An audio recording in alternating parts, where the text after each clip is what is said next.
Ni hao, salut à tous. Aujourd'hui, on fait un petit entraînement en plein air. Il fait super chaud, donc c'est la canicule. Et en fait, on a décidé de venir dehors. T-shirt, short, ça c'est pas mal.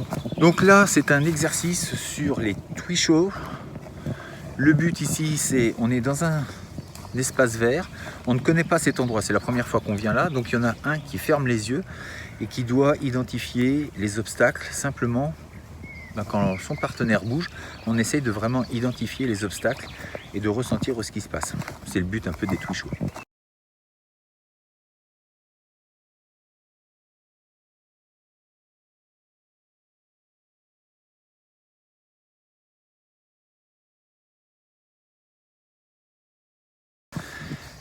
L'exercice a également cette capacité, cet objectif de redonner aussi confiance en l'autre. Le partenaire ici, et c'est souvent parfois un peu le problème, la problématique dans les sports de combat, c'est que l'autre est un adversaire qu'il faut vaincre. Ici, pas du tout. Le contraire, c'est plutôt le contraire. Ici, le partenaire est un élément extérieur qui va nous permettre de nous améliorer. Il va nous permettre de voir nos failles, nous faire prendre conscience de nos peurs, de nos doutes, et donc grâce à lui, à travers lui, on va donc s'améliorer. Maintenant, nous avons un petit exercice sur donc ce rebord où nous devons garder l'équilibre. L'équilibre est quelque chose de fondamental dans les arts martiaux. Et généralement, c'est de là que provient votre puissance. Si vous avez de bons appuis, si vous êtes stable, alors vous pouvez me croire, vous allez avoir vraiment de la puissance au niveau des mains et au niveau des impacts. Donc dans cet exercice, il y en a un qui suit et l'autre dirige. Donc on va faire des avancées, des reculs, et par rapport à ça, eh bien l'autre doit pouvoir sentir ce qui se passe et toujours rester en équilibre. Donc exercice suivant, je suis ici, donc toujours un petit déplacement, un ou deux, et d'un seul coup là je vais lâcher. Je décide d'enlever mes mains. Quand j'ai enlevé mes mains, on va passer sur l'autre côté. Ah. Et vraiment, c'est hop. Il faut que tu sois stable. C'est sauter tout de suite stable. C'est voilà. Attention par contre. Bon, tu feras un pas. Donc, par contre, une fois dès qu'on est ici, c'est tout de suite. Boum, tout de suite. D'accord. Donc, on est ici. Il y en a un qui dirige. J'enlève mes mains. Tac, je passe de l'autre côté et tout de suite. Ok? Allez, merci. Bon, Charlène a le droit de faire un pas. Parce que voilà. L'exercice ici, c'est de passer d'un bord à l'autre, de garder bien sûr l'équilibre, de revenir tout de suite en Twisho. Et donc c'est de garder donc cet esprit de vigilance. On travaille la vigilance, et tout de suite, dès qu'on est de l'autre côté, c'est de vraiment réagir le plus vite possible face à une éventuelle attaque.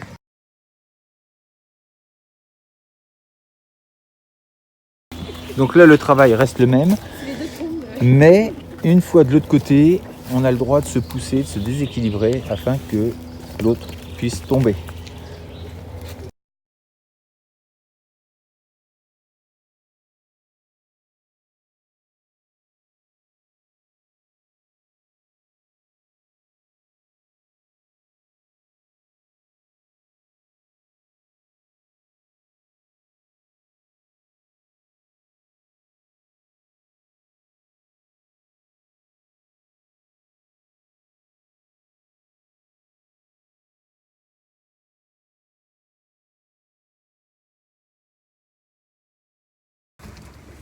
Je me recule. 1. Donc moi, mon but, c'est de prendre le centre. Vous voyez bien comment je suis et comment elle est elle. Donc après, il n'y aurait pas grand-chose à faire en fait, pour la faire tomber. Mais le but, c'est, je cherche pas elle, c'est juste la mettre un peu en déséquilibre pour qu'elle retrouve sa position.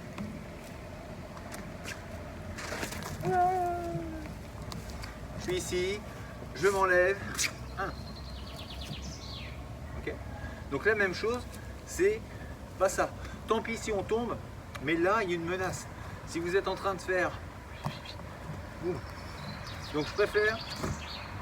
Alors, bon, 1 ici. Donc même vous, c'est de garder aussi cet équilibre. C'est-à-dire que quand elle va venir, si vraiment elle donne fort, faut pas que, si je suis pas bien centré, ça peut faire ça. C'est la forme du premier déplacement. Le point, je suis là, elle s'enlève, boum, je vais la chercher. Boum, je vais la chercher. Bon, c'est bien de travailler dehors, mais en fait, il y a des moustiques. C'est chiant les moustiques. Donc là, un travail sur la garde avec première forme de déplacement. Donc on avance la jambe avant en premier, avec une forme de point en direct, une sorte de jab. Et là, le but, c'est de venir prendre le centre. Mais bien sûr, conserver l'équilibre. Ça permet de savoir tout de suite si on est bon sur notre posture. Quand il y a un coup qui arrive, est-ce qu'on a cette stabilité requise lors d'une frappe.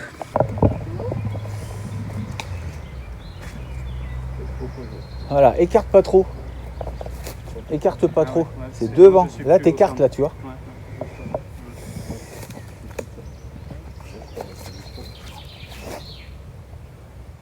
Ouais.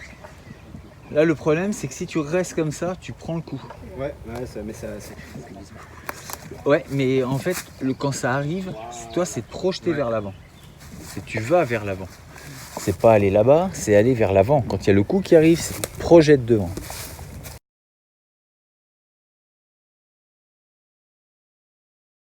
Pas facile.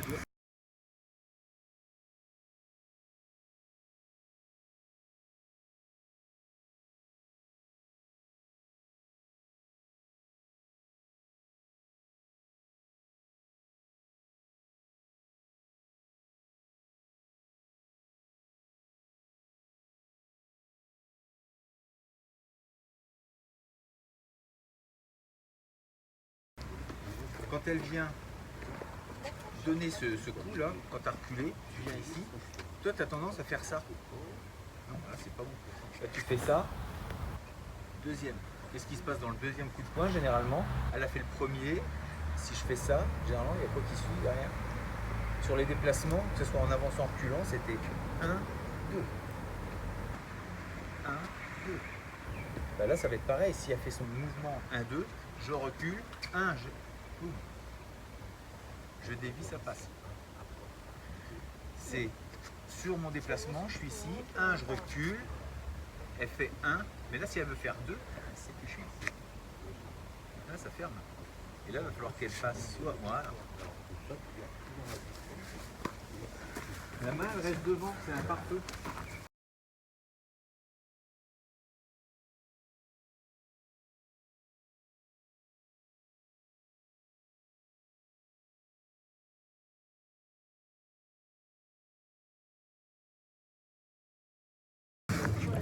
Donc là, vous l'aurez compris, le but, c'est de conserver l'équilibre par rapport au coup. Donc le partenaire recule avec ses gants, il vient se placer, il vient donner 2 cibles ou une, et le partenaire, lui, va venir frapper dedans. Par contre, lui, ce qu'il ne sait pas au moment où il frappe, c'est que est-ce que les gants du partenaire, donc les cibles, est-ce qu'elles sont vides ou pleines? Quand je dis vide ou pleine, c'est-à-dire est-ce qu'il y a une résistance dedans ou pas? Et en fonction de ça, eh bien, l'équilibre va parfois se perdre. Et là, l'intérêt, c'est de faire en sorte que quoi qu'il arrive, vous devez rester stable.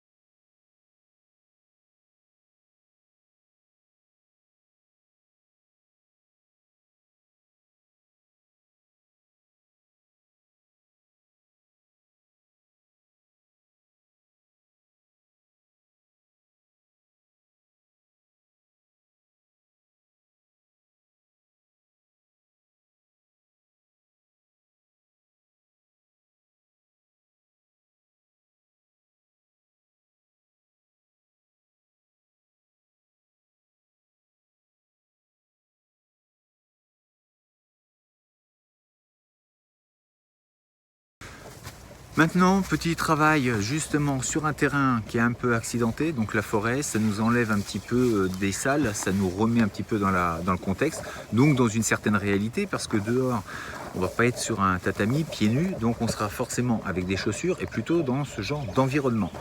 Donc ici, le but est simple, c'est de travailler sur ce qu'on a vu tout à l'heure en équilibre, mais là donc sur un terrain. Donc des frappes avec une apparition de cible, avec les mains, et puis des frappes sur le côté avec pour les pieds, une frappe genou et une frappe coude forme descendante.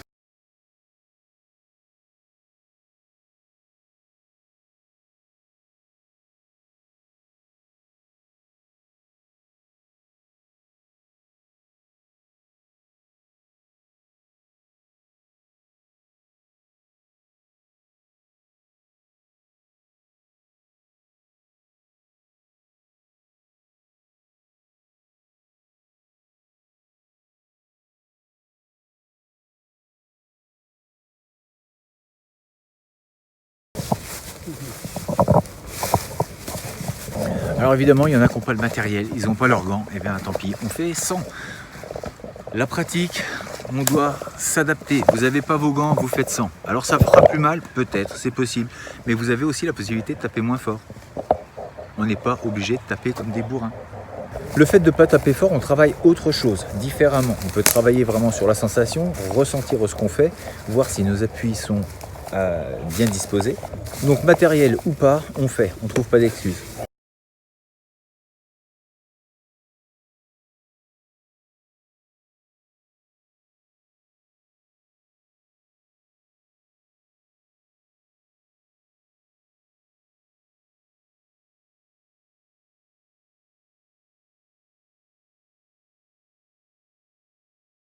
Toujours même souci, c'est la vigilance. La vigilance, vous êtes dans un endroit que vous ne connaissez pas.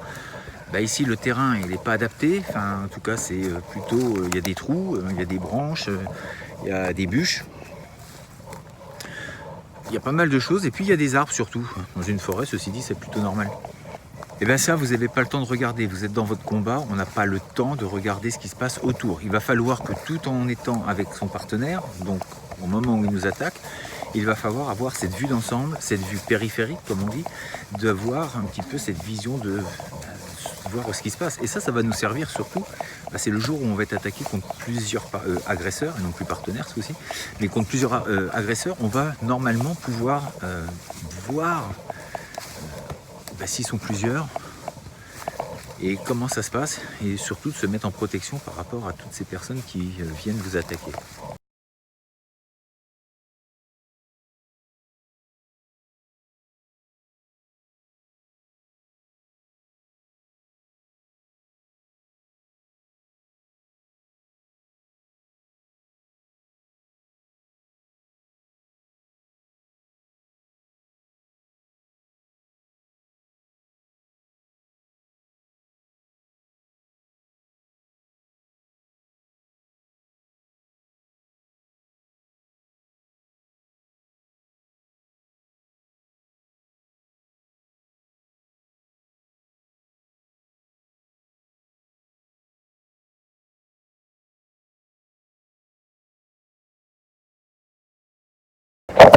Bon, là on va faire un exercice de vigilance.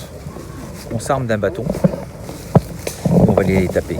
J'adore ça. Donc le but, c'est de leur mettre un coup. Doucement, bien évidemment. En fait, c'est de voir s'ils sont vigilants à ce qui se passe aux alentours. Donc venir, mettre un bâton un petit peu dans leur champ de vision. Et ils doivent soit le dévier, soit s'en écarter. Mais en tout cas, il doit y avoir une réaction.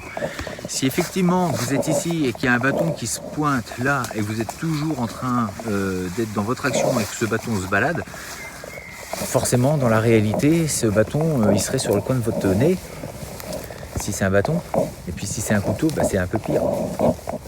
Oui, je parle pas très bien français parfois, donc on y repart. Je veux bien arriver à en taper un quand même. Ah non.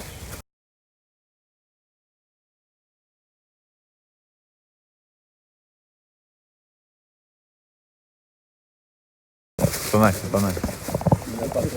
Je suis peut-être pas assez méchant. Ah! C'est bien. Là. Bien. Le cri aussi est aussi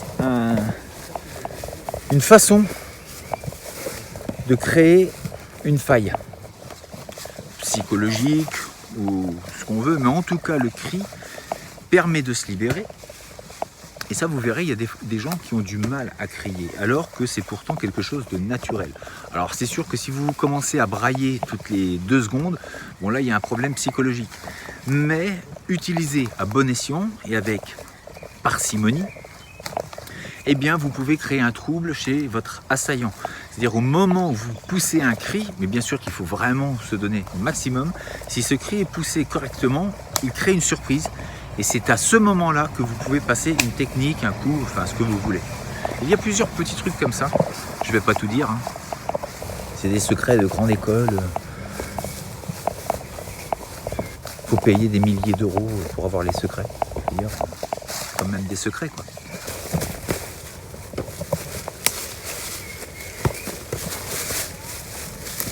J'arriverai pas. Hein. Ici, elle frappe, je défends. On va faire un attaquant, un défenseur. Donc là, par contre, je vous laisse libre. Donc, on peut travailler avec cette forme de déplacement, mais je ne veux pas trop en dire parce que si je vous montre des choses, vous allez faire ça. Laissez court. Donc là, je reste vraiment classique, mais sortez de ça, de ce que je vais montrer. C'est-à-dire que vous avez le libre cours à ce que vous voulez.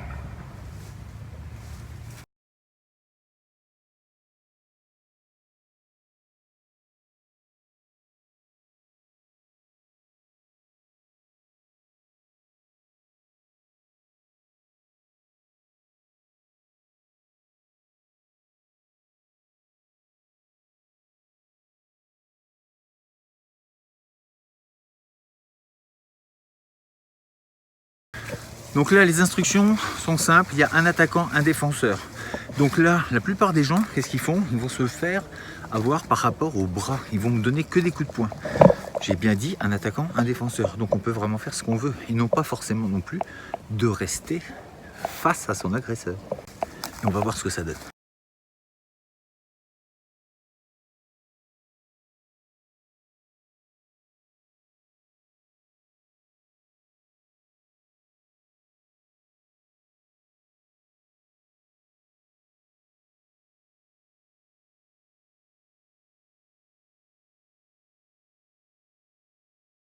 Ah, ça commence à devenir plus sympa. Il y en a qui commencent à comprendre. Là, vous voyez, c'est typiquement ce que je veux. En fait, c'est se servir de l'environnement. Vous n'êtes pas obligé de combattre face à face avec un gars qui vient vous agresser. Et il vient, vous savez pas, il est peut-être plus fort que vous. Partez du principe qu'il est sûrement plus fort que vous. Cherchez pas à jouer les gros bras. Vous avez beau avoir 40 ans de pratique, même dans des sports de combat, vous pouvez tomber face à un petit nerveux, quelqu'un de drogué, et qui vous mette une raclée. Donc, c'est pas parce que vous êtes ceinture noire qu'il faut se croire intouchable. C'est faux. C'est complètement faux. Et c'est même un danger. C'est de croire que justement, ça nous donne une trop grande confiance en nous. Se dire, oui, je suis ceinture noire, tu penses, je suis pas prêt d'être touché. Faux. Erreur, on sera toujours touché. Même ceinture noire, 6e, 8, grand maître, ancestral, Dark Vador, etc. Vous allez vous faire toucher. D'ailleurs, Dark Vador, il se fait toucher. Hein. Donc, se servir de l'environnement. L'agresseur doit avoir des difficultés à venir vous emmerder. Et pour ça, on ne va pas se laisser face à face. Si je pars du principe qu'il est sûrement plus fort que moi, je ne vais pas lui donner cette possibilité de me taper. Donc qu'est-ce que je vais faire? Je vais commencer à fuir, mais intelligemment. Je vais commencer à le mettre dans des positions où ça va être compliqué pour lui de venir me taper. Donc forcément ici il y a des arbres. Si je commence à tourner autour d'un arbre, si je commence à mettre des feuilles, des branches dans le visage de mon agresseur, ça change des fois la donne. Donc là on repart sur le même travail. Donc là par contre j'ai donné les consignes. Je leur dis à tous ce qu'il faut faire, enfin en tout cas ce que je souhaite voir se réaliser, pour voir justement, on rentre là dans de l'intelligence du combat, ce que j'appelle l'intelligence du combat ou de la stratégie de combat, c'est de bien faire attention à l'environnement qui nous entoure et de s'en servir, de pouvoir voir qu'il y a des arbres, il y a des feuilles, il y a des branches qu'on va pouvoir prendre et tirer pour que l'autre se la prenne s'il nous suit. Enfin, il y a plein de choses. Et c'est de développer cet instinct et cette vigilance d'environnement.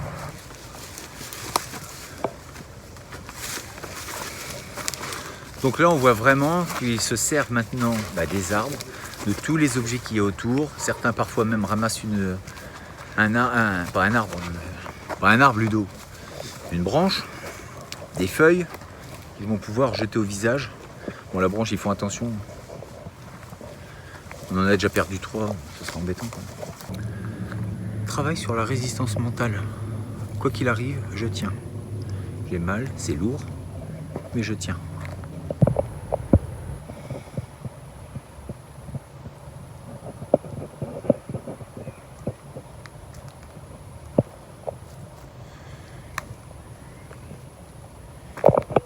Ces exercices sont basés sur la résistance mentale. C'est pas que musculaire. Bien sûr, le corps souffre, mais ce qui va déterminer votre motivation, c'est votre esprit.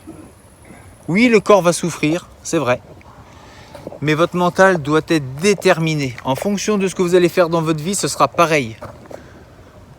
C'est ce qui va déterminer vos actions, si vous êtes motivé ou non. Ne rien lâcher, c'est le meilleur moyen de réussir des choses dans notre vie. Si on flanche à la moindre douleur, à la moindre contrariété, on s'arrêtera toujours. Les raisons d'abandonner sont nombreuses. On trouvera toujours des excuses pour arrêter. Toujours. Et pourtant, il n'y a qu'une bonne raison de continuer. C'est que vous avez décidé de ne rien lâcher. Il y a des gens qui vous diront lâche, vas-y, arrête. Vous, dans votre tête, c'est non. Retour à la maison. J'espère en tout cas que ce cours vous aura plu et que vous aurez apprécié cette petite vidéo. On se voit demain donc pour une prochaine vidéo. Là, il est tard, il est quasiment 1h du matin. On a été se faire une petite soirée bien méritée. Et puis, donc à demain. Et bien sûr, restez forts, restez beaux et surtout, restez bienveillants. 再见